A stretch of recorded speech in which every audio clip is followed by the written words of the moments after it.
আমার স্বামীর ১৩তম দিনের কাজের মাত্র ১৭ দিনই পার হয়েছিল এবং ঘরের দেওয়ালে তখনও আগরবাতির হালকা সুগন্ধ লেগেছিল। ঠিক তখন আমার ছেলে ফোন করে এমনভাবে কথা বলল যেন কোনো সবজির দাম বলছে। মাম্মি, আপনার গাড়িটা বিক্রি করে দিয়েছি। আমার হাত থেকে স্টিলের গ্লাসটা পড়ে যেতে যেতেও বেঁচে গেল।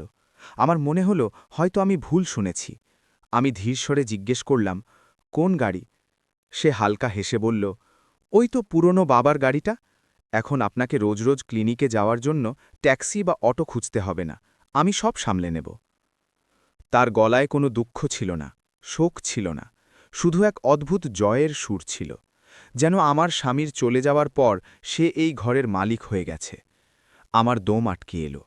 সেই মুহূর্তেই আমি বুঝে গেলাম এটা শুধু গাড়ির কথা নয়, এটা নিয়ন্ত্রণের শুরু। শুনতে থাকা ভাই ও বোনেরা, আপনারা যে শহর থেকে শুনছেন, কমেন্টে শুধু আপনার শহরের নাম লিখে দিন, যাতে আমার মনে হয় আমি একা নই। এবার শুনুন, কারণ যা হয়েছে তা আমার নিজের ছেলে করেছে। আর আমি তখনও জানতাম না যে ওই গাড়ির গ্লাভ বক্সে কী রাখা ছিল, যা একদিন তার পুরো পৃথিবী নাড়িয়ে দেবে।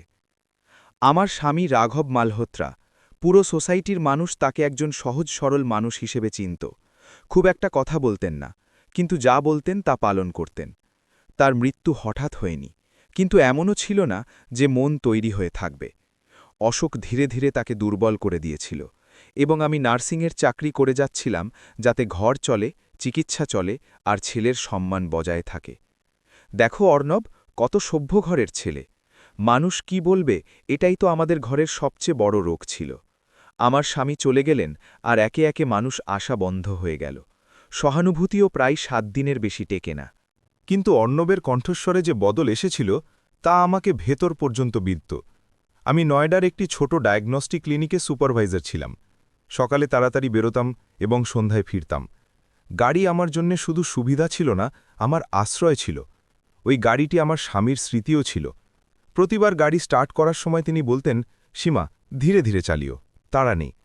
এখন সেই গাড়ি আমার ছেলে বিক্রি করে দিল, না জিজ্ঞেস করে, না জানিয়ে। আমি নিজেকে সামলে নিয়ে বললাম, তুমি কিভাবে বিক্রি করলে ওই গাড়ি? আমার কথা মাঝপথে থামিয়ে দিয়ে সে বলল, মাম্মি, আপনি ইমোশনাল হবেন না। গাড়ি পুরনো ছিল, তার উপর মেনটেন্যান্স খরচ, আর তাছাড়াও আপনার নামে কে চালাবে? আমি আছি তো, আমি আপনার জন্য একটা অ্যাকাউন্ট খুলে দিয়েছি। আপনার বেতন, বাবার পেনশন যা আসবে সব আমি ম্যানেজ করে দেব। আপনি শুধু টেনশন করবেন না। সে আমার সঙ্গে এমনভাবে কথা বলছিল যেন আমি একটি ছোট শিশু। আমার প্রথমবার মনে হলো আমার ছেলে আমাকে মা নয়, বরং একটি দায়িত্ব মনে করতে শুরু করেছে। আমি ধীরে ধীরে জিজ্ঞেস করলাম, কাকে বিক্রি করলে? সে বলল, একজন ডিলারকে। সে পেপার ওয়ার্ক করে দেবে। আপনি এসব বুঝবেন না, আপনি শুধু ঘর সামলান, পূজা অর্চনা করুন আর ওষুধ সময় সময় খান। এরপর সে ফোন কেটে দিল, যেন কোনো আদালত রায় শুনিয়ে উঠে গেল। সেই রাতে আমি ঘুমোতে পারলাম না। ঘোরের স্তব্ধতার মাঝে ঘড়ির টিকটিক শব্দটাও যেন আমাকে উপহাস করছিল। আমি আলমারির সামনে দাঁড়িয়ে থাকলাম, যেখানে আমার স্বামী দরকারি কাগজ রাখতেন। অর্ণব প্রায়ই বলতো, মাম্মি, এসব পুরনো ফাইল রেখে কি করবে? জায়গা দখল করে থাকে। রাঘব সবসময় শান্ত হয়ে বলতেন, কাগজ পুরনো হয় না সীমা, এগুলো হলো সত্যের প্রমাণ।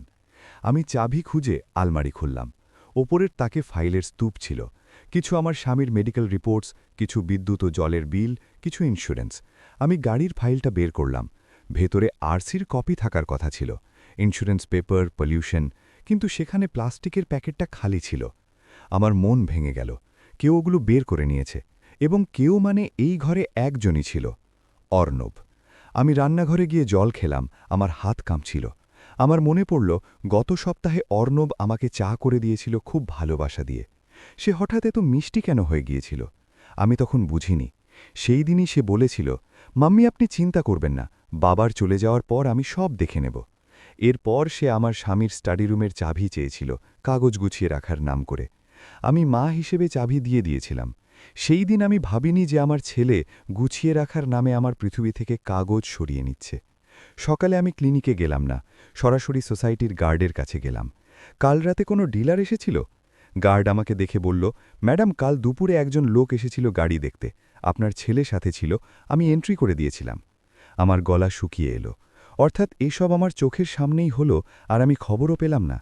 আমি অর্ণবকে ফোন করলাম, সে ধরল না। মেসেজ করলাম, এখনই কথা বলো। সে উত্তর দিল, মিটিংয়ে আছি। মিটিং, তার কাছে আমার জীবনের জিনিস বিক্রি করা মিটিং ছিল। আমি এবার সেটাই করলাম যা বছরের পর বছর করতে পারিনি। আমি সাহায্য চাইলাম। আমার স্বামীর পুরনো বন্ধু ছিলেন অ্যাডভোকেট মীরা কাপুর। তিনি একজন সিনিয়র আইনজীবী ছিলেন এবং রাঘব তাকে খুব মানতেন। আগে আমি তার সাথে মাত্র ২-৪ বার দেখা করেছিলাম, কিন্তু তার চোখের মধ্যে এমন এক স্বচ্ছ কঠোরতা ছিল যা মিথ্যাকে টিকতে দিত না। আমি তার নম্বর বের করে ফোন করলাম। তিনি ফোন তুললেন। হ্যাঁ সীমাজি। তার গলায় সেই একই গাম্ভীর্য ছিল। আমি নিঃশ্বাস নিয়ে বললাম, মীরাজি, অর্ণব না জানিয়ে গাড়ি বিক্রি করে দিয়েছে এবং গাড়ির কাগজ ফাইল থেকে গায়েব। ফোনের ওপাশে ১ সেকেন্ডের নীরবতা থাকল। তারপর তিনি খুব শান্ত কিন্তু দৃঢ়ভাবে বললেন, আপনি এখন বাড়িতে আছেন? আমি বললাম, হ্যাঁ। তিনি বললেন, আমি আপনাকে ভয় দেখাতে আসিনি, কিন্তু এটা সাধারণ ব্যাপার নয়। আপনি তৎক্ষণাৎ একটা কাজ করুন। আপনার স্বামীর নামে বা আপনার নামে যত নথি আছে তা এক জায়গায় রাখুন এবং কাউকে বলবেন না যে আপনি আমার সাথে কথা বলছেন। আমি ৮ ঘন্টার মধ্যে কল ব্যাক করছি। তার ওই কাউকে বলবেন না কথাটা আমার শিরদাঁড়া দিয়ে হিমেল স্রোত বইয়ে দিল। আমার ছেলে কি এতদূর যেতে পারে? আমি নিজেকেই প্রশ্ন করতে থাকলাম। মায়ের মন সবসময় সন্তানের জন্য অজুহাত খোঁজে, কিন্তু সত্য এমন ছিল যার কোনো অজুহাতের প্রয়োজন ছিল না। আমি বসে কাগজগুলো বের করলাম এবং এরই মাঝে আমার একটি ছোট্ট কথা মনে পড়ল যা আমার হাত থামিয়ে দিল। আমার স্বামীর মৃত্যুর ২ দিন আগে, যখন তিনি খুব দুর্বল ছিলেন, তিনি আমার হাত ধরেছিলেন। তার আঙুলগুলো ঠান্ডা ছিল, কিন্তু হাতের মুঠো ছিল মজবুত। তিনি খুব ধীর স্বরে বলেছিলেন, সীমা, যদি কখনো অর্ণব খুব মিষ্টি হয়ে যায় তবে সাবধান থেকো। আমি তখন কাঁদতে কাঁদতে বলেছিলাম, এমন বলো না, অর্ণব আমাদের ছেলে। রাঘব চোখ বন্ধ করে শুধু বলেছিলেন, গ্লাভ বক্স মনে রেখো, গ্লাভ বক্স। তখন আমার মনে হয়েছিল ওষুধের প্রভাব বা জ্বরের ঘোরে বলছেন। আমি সেই একটি শব্দ মনের কোনো এক কোণে রেখে দিয়েছিলাম। আজ সেই কোণটি খুলে গেল। গাড়ির গ্লাভ বক্স, সেই ছোট বাক্সটি যাতে আমরা টোলের রসিদ, পার্কিং টিকিট বা ছোট টর্চ রাখতাম। রাঘব শেষ সময়ে গ্লাভ বক্সের কথা কেন বলেছিলেন?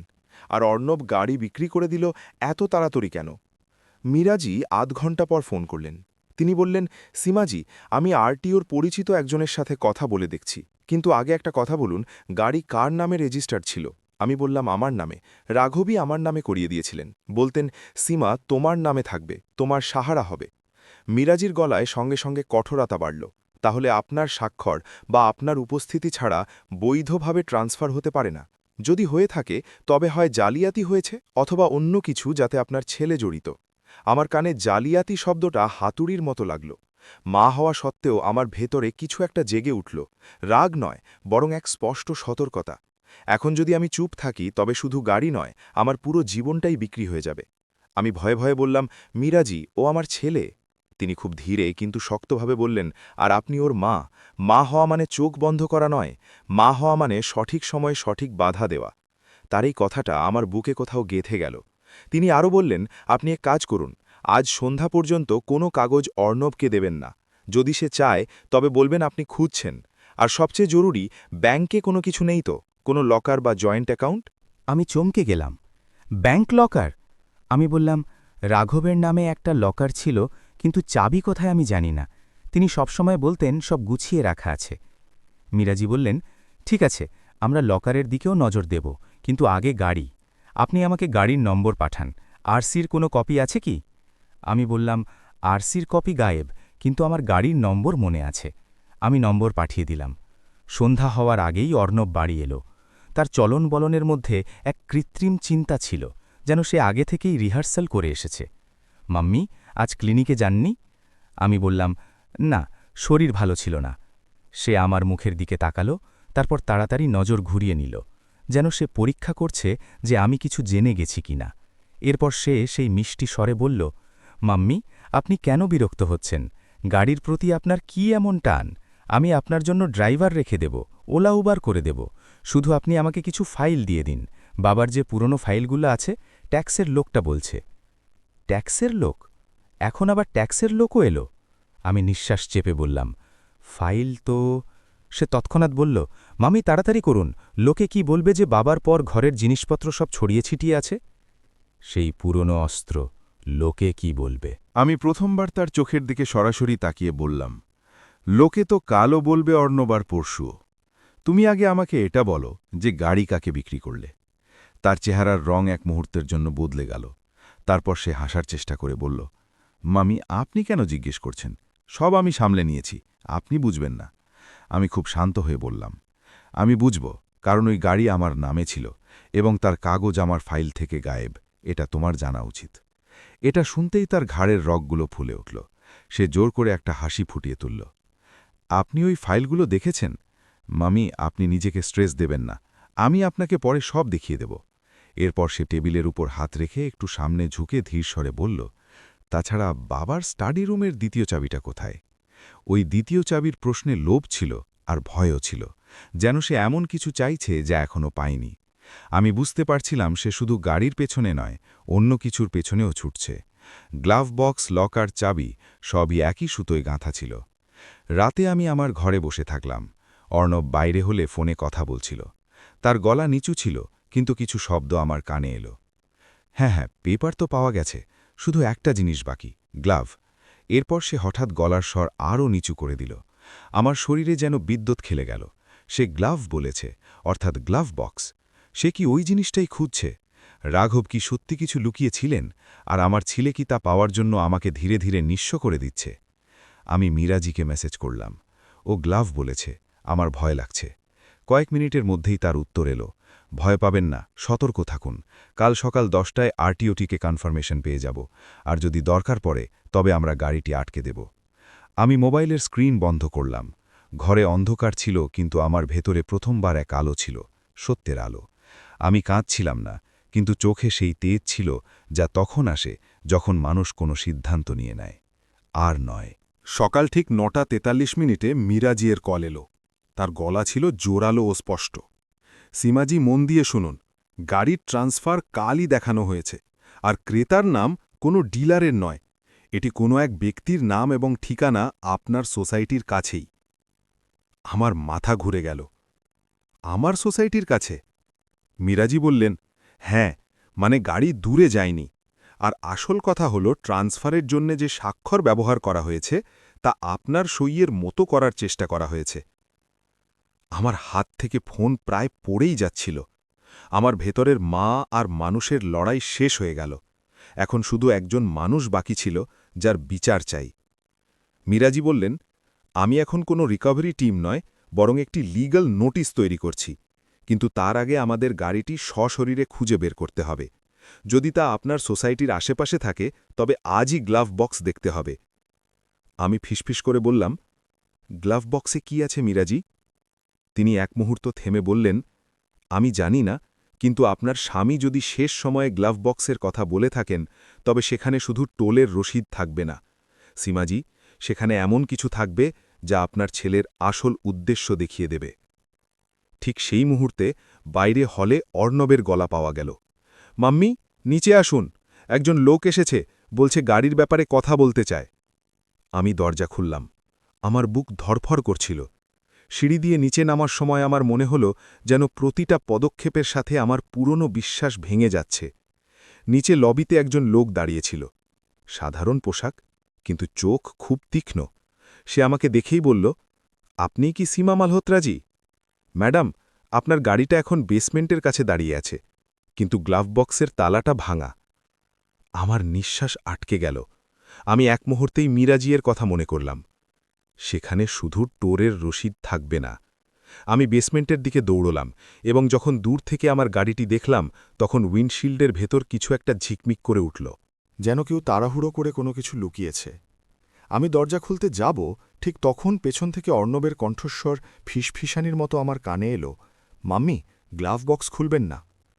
অর্ণবের ফিসফিসানি আমার কানে যেন বিষ ঠেলে দিল, মাম্মি গ্লাভ বক্স খুলবেন না। আমি ঘুরে তাকালাম। তার চোখে ভয় ছিল, এবং সেই ভয় কোনো ছেলের ভয় ছিল না। সেই ভয় ছিল কোনো এক অপরাধীর ধরা পড়ে যাওয়ার ভয়। আমার হাত দরজার হ্যান্ডেলে জমে গেল। সামনে আমার গাড়ি দাঁড়িয়েছিল, ধুলোয় ঢাকা, যেন কেউ খুব তাড়াতাড়ি করে ওটাকে লুকানোর চেষ্টা করেছে। বেসমেন্টের হলুদ আলোয় উইন্ডশিল্ডের ভেতর কিছু একটা চমকাচ্ছিল। ধাতুর একটা ছোট কোণ, যেন কোনো চাবি বা পেন ড্রাইভের অংশ। আর গ্লাভ বক্সের লক সত্যি ভাঙা ছিল।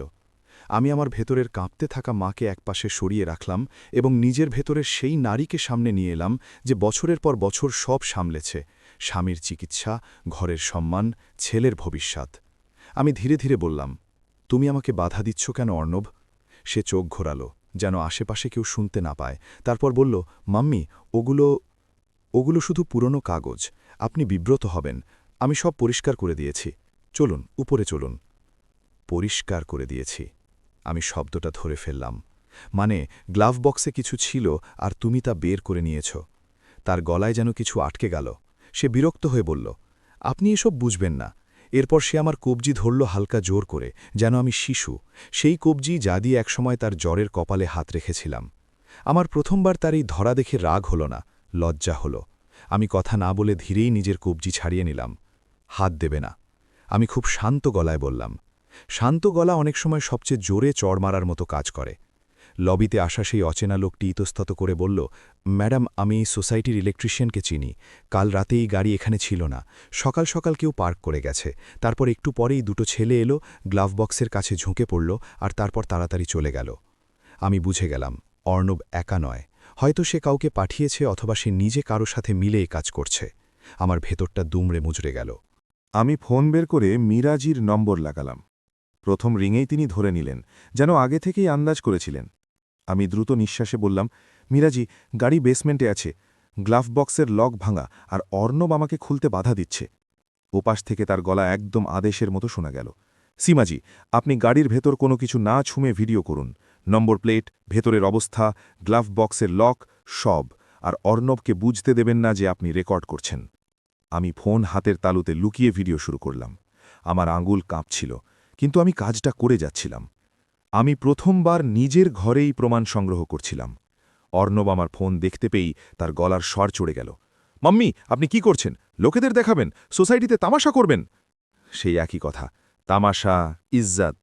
আমি তার মুখের দিকে তাকিয়ে বললাম, তামাশা তুমি করেছ অর্ণব, আমি শুধু সত্যিটা দেখছি। তার ঠোঁট বেঁকে গেল। সত্যি? সত্যি হলো এই যে আপনি একা, আপনি ম্যানেজ করতে পারবেন না, আমি করতে পারি। সেই মুহূর্তে আমার স্বামীর কথা মনে পড়ল।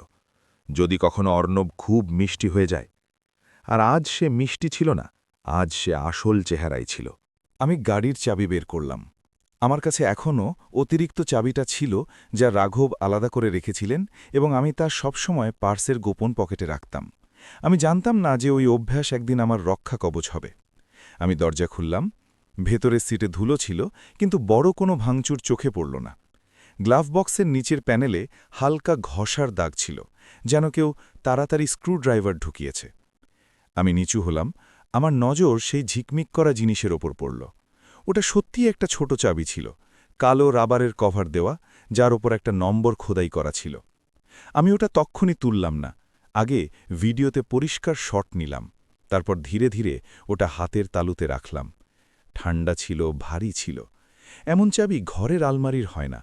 এটা হয়তো লকারের অথবা কোনো অফিসের সেফের।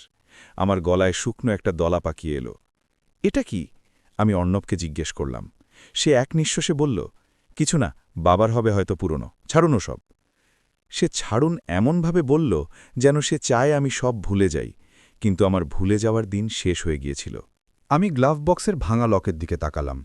যদি ওই চাবি গ্লাভ বক্সে ছিল, তবে রাঘব ওটা ওখানে কেন রেখেছিলেন? আর যদি অর্ণব গ্লাভ বক্স খুলে কিছু বের করে থাকে, তবে এই চাবিটা কেন নিল না? নাকি সে নিয়েছিল আর পড়ে গেছে? অথবা সে ইচ্ছে করেই ফেলে গেছে কারণ তার মনে হয়েছে এটা বেকার? আমার ভেতরে ভয়ের সাথে সাথে আর একটা জিনিস জেগে উঠল, আশা। কারণ অপরাধী যাকে অকেজো মনে করে, সেটাই অনেক সময় সত্যের দুয়ার খুলে দেয়। আমি গ্লাভ বক্স খোলার জন্য হাত বাড়ালাম।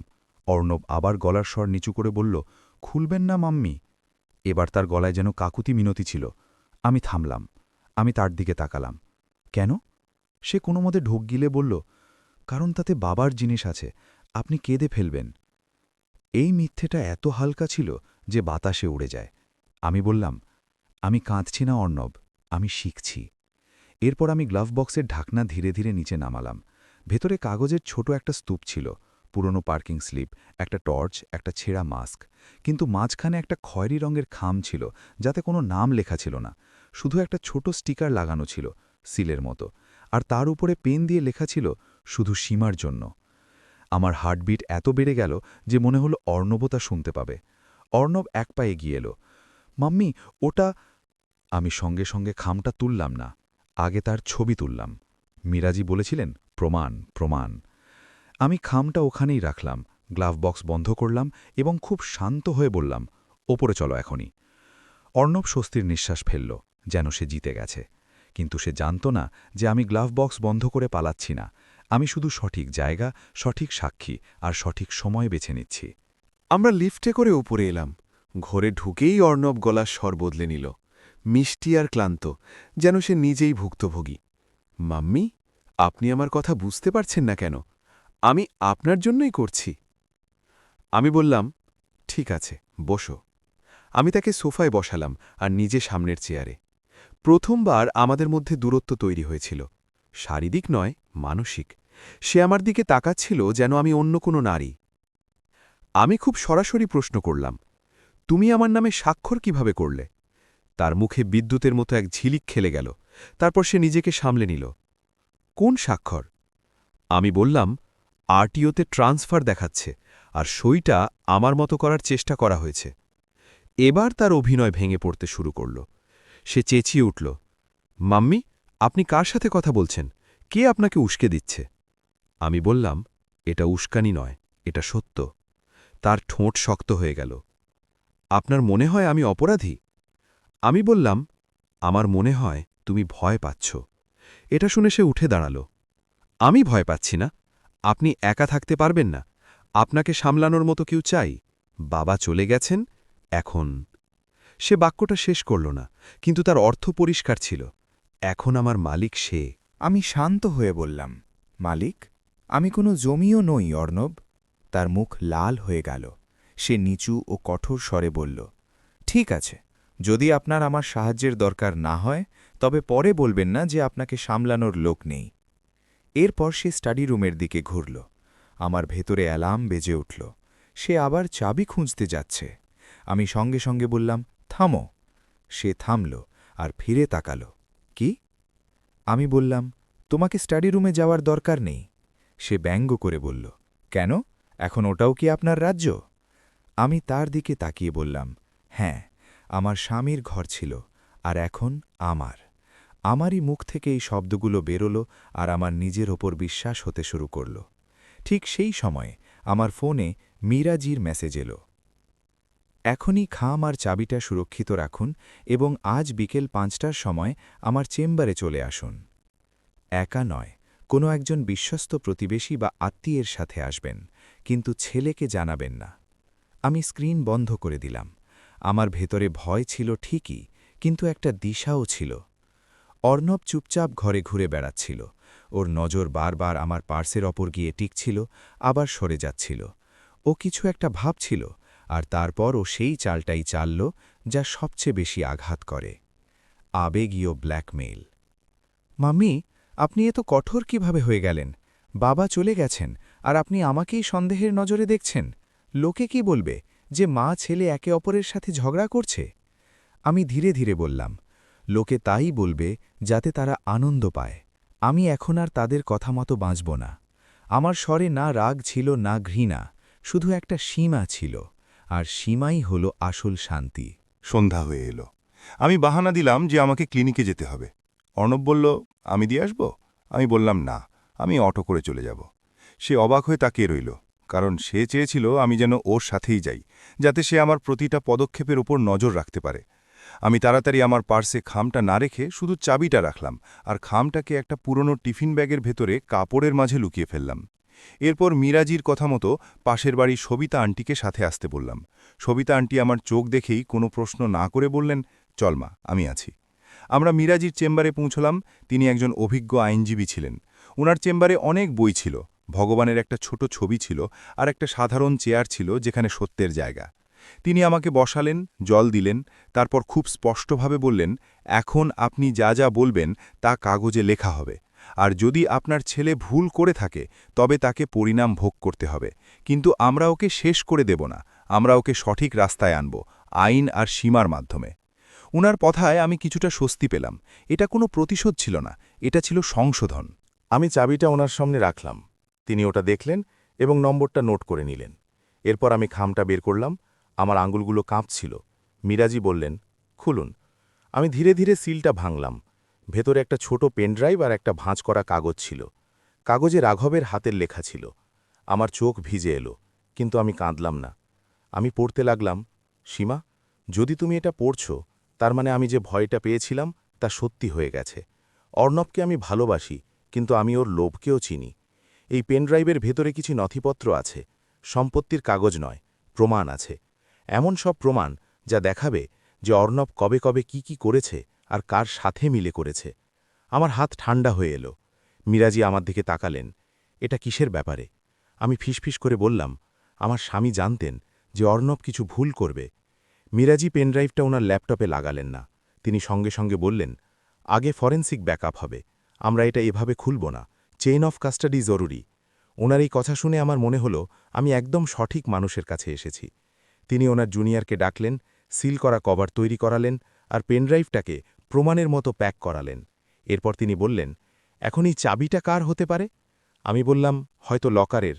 মিরাজি নোটবুকে নম্বরটা দেখলেন, তারপর বললেন, এই নম্বর প্যাটার্ন ব্যাংক লকারের মতো মনে হচ্ছে। আর আপনি বলেছিলেন আপনার স্বামীর নামে লকার ছিল। আমরা কাল সকালে ব্যাংকে যাব। আমার নিঃশ্বাসে কিছুটা জোর এলো, কিন্তু একই সাথে মনে একটা ভয়ও ছিল। যদি লকারে সেই জিনিসটাই থাকে যা অর্ণব চাইছে, তবে ও আমাদের সেখানে যেতে দেবে না। মিরাজি যেন আমার মনের কথা পড়ে নিলেন। তিনি বললেন, আপনি আজ রাতে বাড়িতে একা থাকবেন না, আর যদি ছেলে হাঙ্গামা করে তবে আপনি চুপ থেকে শুধু এইটুকু। আমরা চেম্বার থেকে বেরোতেই অর্ণবের কল এলো। আমি ফোন তুললাম। অপাশ থেকে ওর গলায় যেন আগুন ছিল। আপনি কোথায়? আমি বললাম, কাজের জন্য বাইরে। সে বলল, কার সাথে? আমি বললাম, পাশের বাড়ির সবিতা আংটির সাথে। সে সঙ্গে সঙ্গে বলল, মিথ্যা বলবেন না, আমি জানি আপনি অন্য কোথাও গেছেন। আমার মনে হলো সে যেন আমাদের ছায়াও দেখতে পাচ্ছে। এরপর সে নিচু কিন্তু খুব কঠোর স্বরে বলল, মাম্মি, যদি আপনি আমার বিরুদ্ধে কোনো পদক্ষেপ নেন তবে মনে রাখবেন, বাড়িতে যা কিছু আছে আমি সব আটকে দেব। আমি প্রথমবার ওকে কোনো পাল্টা হুমকি দিলাম না। আমি শুধু এইটুকু বললাম, তুমি আটকাতে পারবে না অর্ণব, তুমি শুধু চেষ্টা করতে পারো। আর আমি ফোনটা কেটে দিলাম। আমার হাত কাঁপছিল, কিন্তু গলা কাঁপল না। বাড়ি ফিরতেই আমি বুঝতে পারলাম কিছু একটা বদলে গেছে। দরজায় অর্ণব দাঁড়িয়েছিল, যেন ও আমারই অপেক্ষা করছিল। আপনি উকিলের কাছে গিয়েছিলেন? ও সরাসরি বলল। আমার পেটে এক মুহূর্তের জন্য ভয় হল। ও জানল কিভাবে?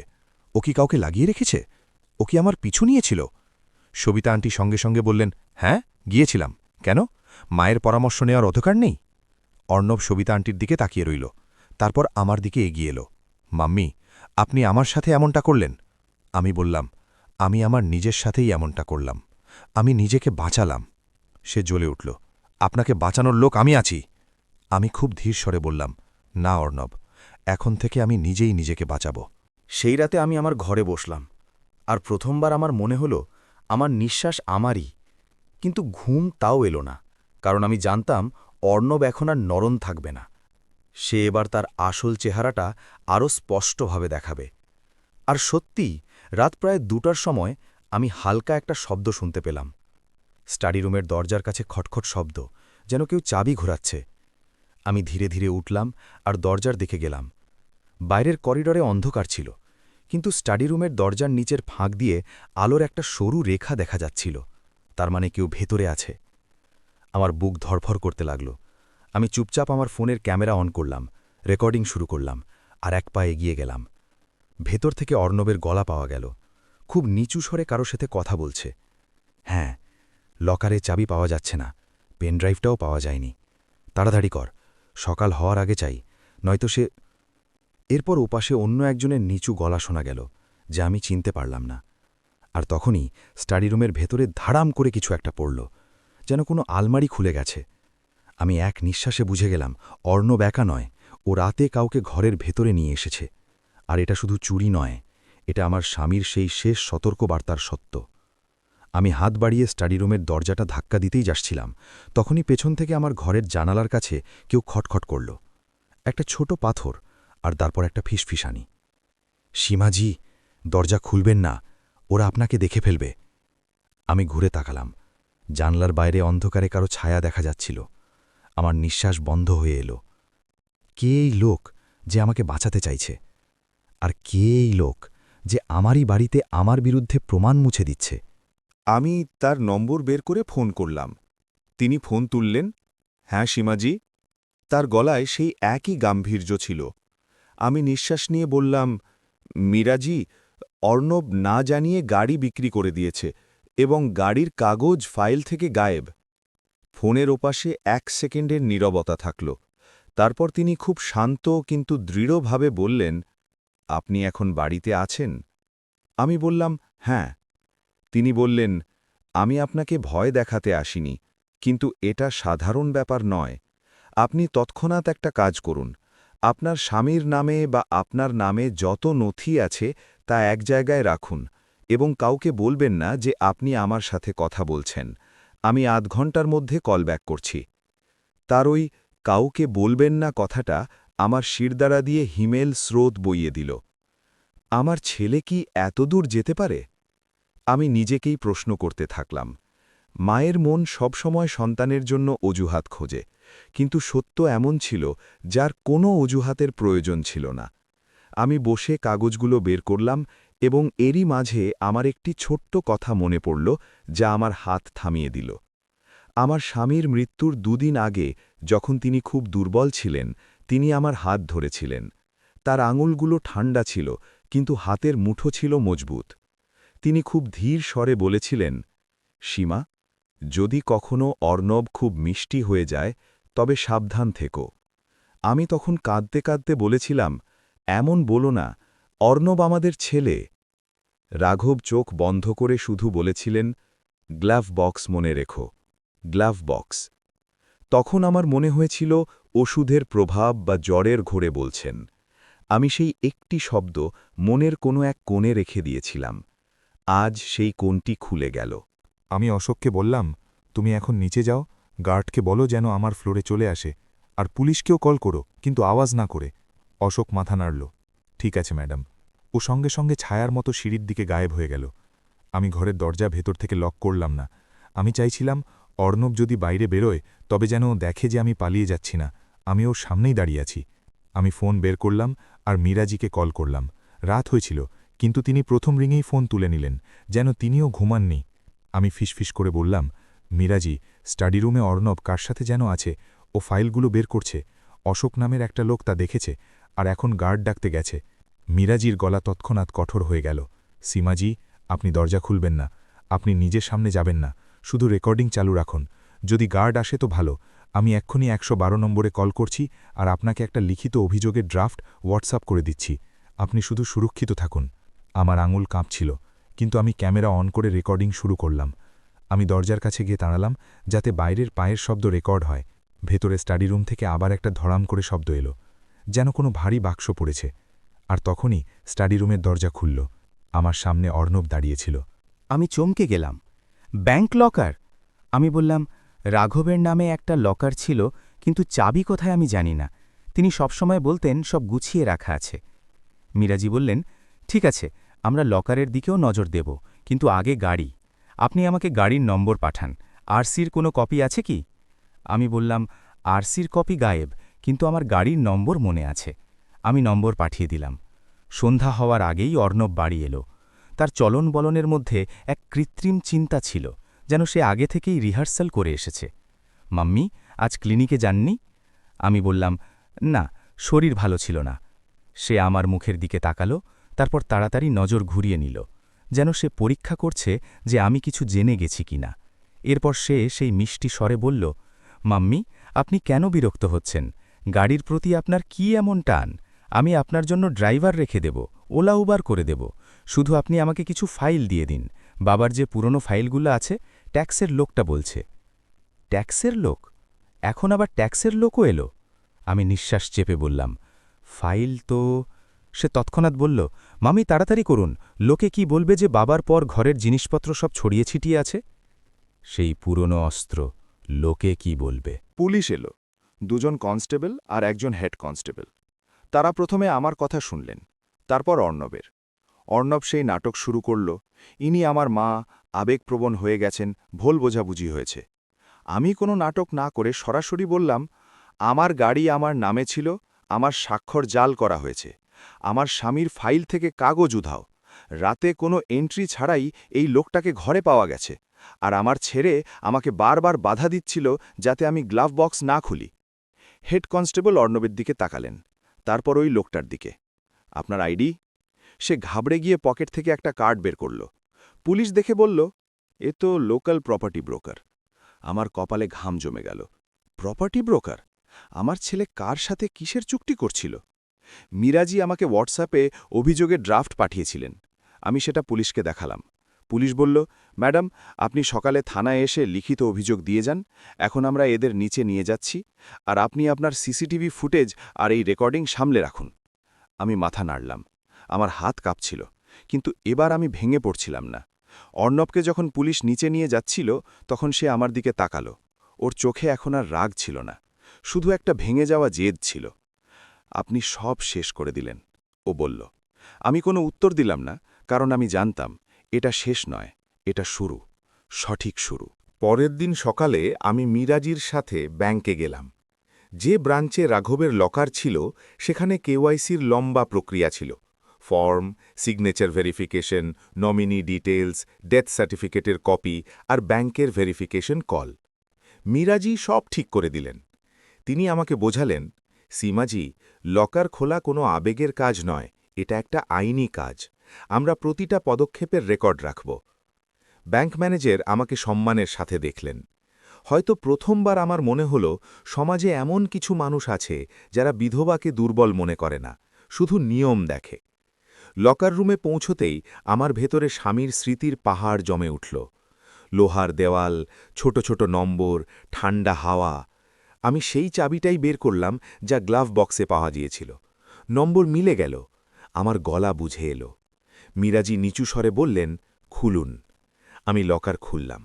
ভেতরে একটা নীল রঙের ফাইল ছিল, একটা ছোট কাপড়ের থলি আর একটা খাম, ঠিক তেমনই যেমনটা গ্লাভ বক্সে ছিল, কিন্তু এটার ওপর লেখা ছিল, সীমা, নিজের সম্মান বাঁচিয়ে রেখো, আর অর্ণবের আত্মাকেও।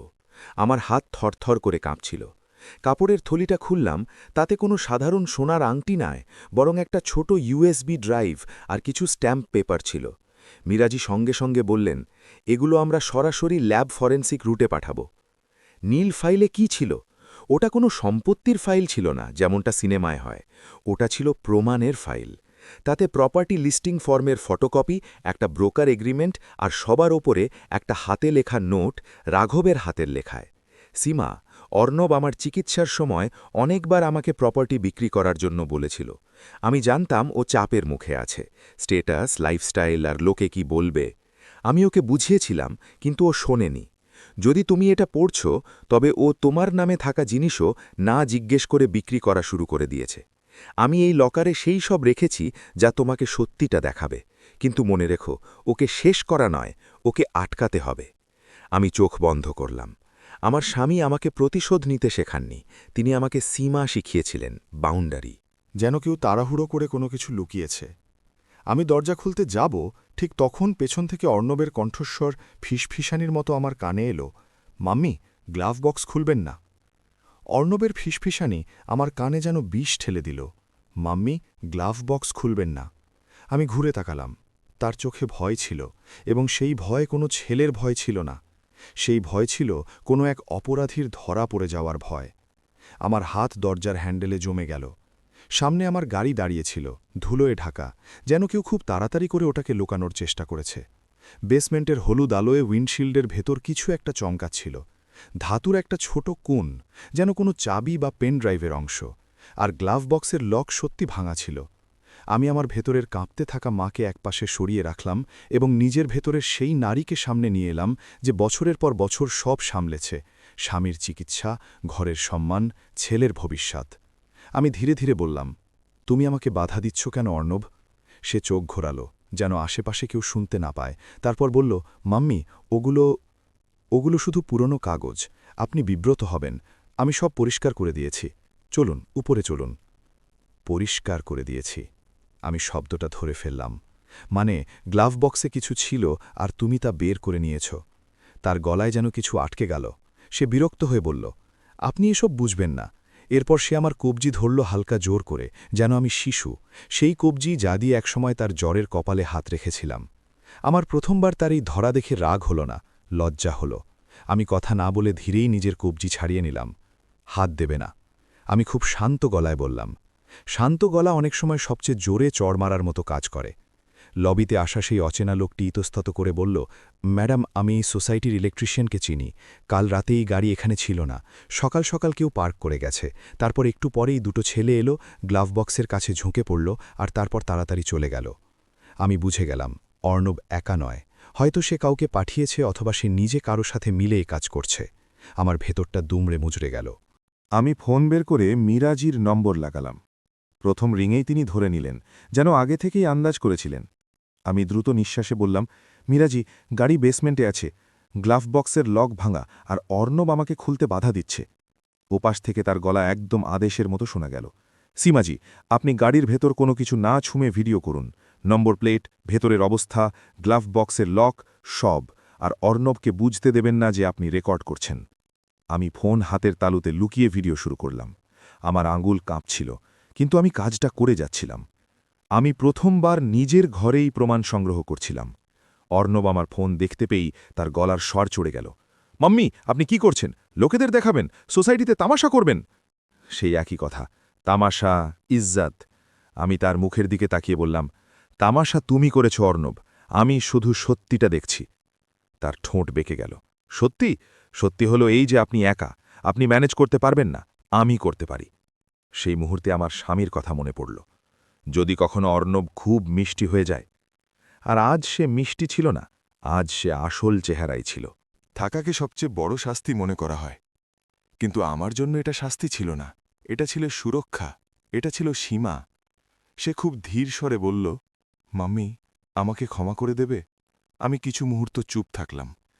আমি চাইলে সেই মুহূর্তেই বলে দিতে পারতাম যে না, কারণ মন ভীষণ ব্যথিত ছিল।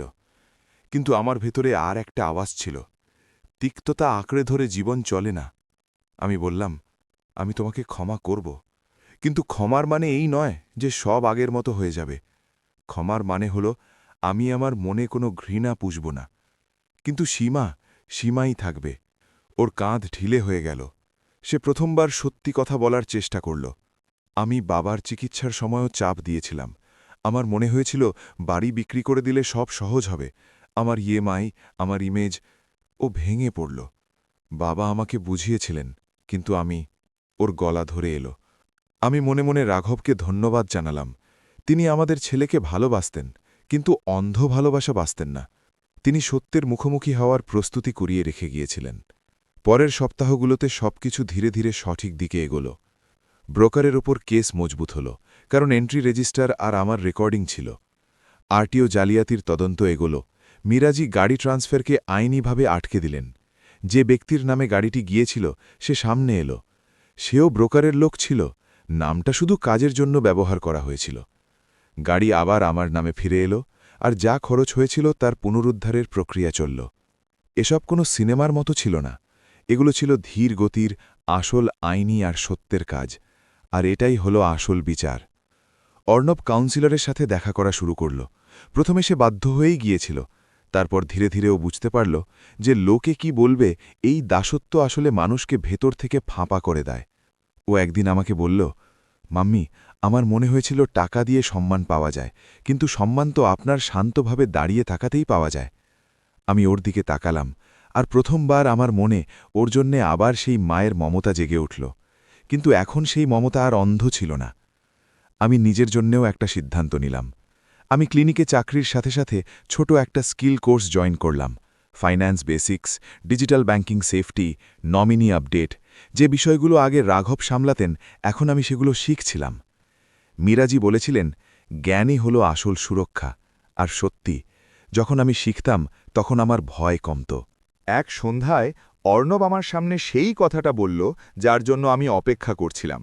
সে বলল, মাম্মি, আমি স্টাডি রুমে যা করছিলাম তা ভুল ছিল। আমি ওই লোকটাকে বাড়িতে এনেছিলাম যাতে ও ফাইল থেকে কিছু কাগজ সরিয়ে দেয়। আমার মনে হয়েছিল কাগজ সরে গেলে আপনি কিছুই করতে পারবেন না। ও মাথা নিচু করে নিল। আমি ভয় পেয়েছিলাম যে আপনি শক্তিশালী হয়ে যাবেন। আমি শুনে ভেতর থেকে কেঁপে উঠলাম, কিন্তু আমি চিৎকার করলাম না। আমি বললাম, তোমার শক্তিশালী মাকে ভয় পাওয়া উচিত ছিল না অর্ণব, তোমার ভয় পাওয়া উচিত ছিল ভুল কাজকে। ও কাঁদতে কাঁদতে বলল, এখন ভয় পাচ্ছি। আমি ধীরে করে ওর মাথায় হাত রাখলাম। দীর্ঘ বছর পর আমি ওকে ঠিক সেভাবেই স্পর্শ করলাম যেভাবে মা তার সন্তানকে স্পর্শ করে। কিন্তু এবার আমার চোখ খোলা ছিল। আমার স্বামীর সেই শেষ বার্তা, গ্লাভ বক্স, এখন আমার কাছে শুধু একটা সূত্র ছিল না, ওটা একটা শিক্ষা ছিল যে ভালোবাসার মানে নিয়ন্ত্রণ নয়, বরং সুরক্ষা, আর সুরক্ষার মানে কখনো কখনো কঠোর সিদ্ধান্তও হয়। আজ যখন আমি আমার গাড়ি স্টার্ট করি, তখন আমার রাঘবের সেই গলা মনে পড়ে, ধীরে চালিও সীমা। আমি হেসে দিই আর বলি, হ্যাঁ রাঘব, এখন আমি ধীরেও চলি আর সত্যের সাথেও চলি। আর সবচেয়ে বড় কথা, আমি আমার ছেলেকে হারাইনি, আমি ওকে শুধু আটকে দিয়েছি। এটাই হলো প্রতিশোধ আর বিচারের মধ্যে তফাত। প্রতিশোধ মানুষকে ভেঙে দেয়, আর বিচার মানুষকে সোজা করে দাঁড় করায়। আর ক্ষমা, ক্ষমা মনকে হালকা করে, কিন্তু সীমা জীবনকে সুরক্ষিত করে। যদি এই গল্পটি আপনাদের কোথাও ছুঁয়ে যায়, কারণ আপনাদের বাড়িতেও লোকে কি বলবে এর নীরবতা আছে, বা কেউ আপনার জিনিসের উপর অধিকার জমিয়েছে, তবে এই ভিডিওটি লাইক করুন আর কমেন্টে একটা কথা লিখুন, সীমা জরুরি, এবং আপনার শহরের নামও লিখে দেবেন, যাতে আমরা সবাই একে অপরকে শক্তি দিতে পারি।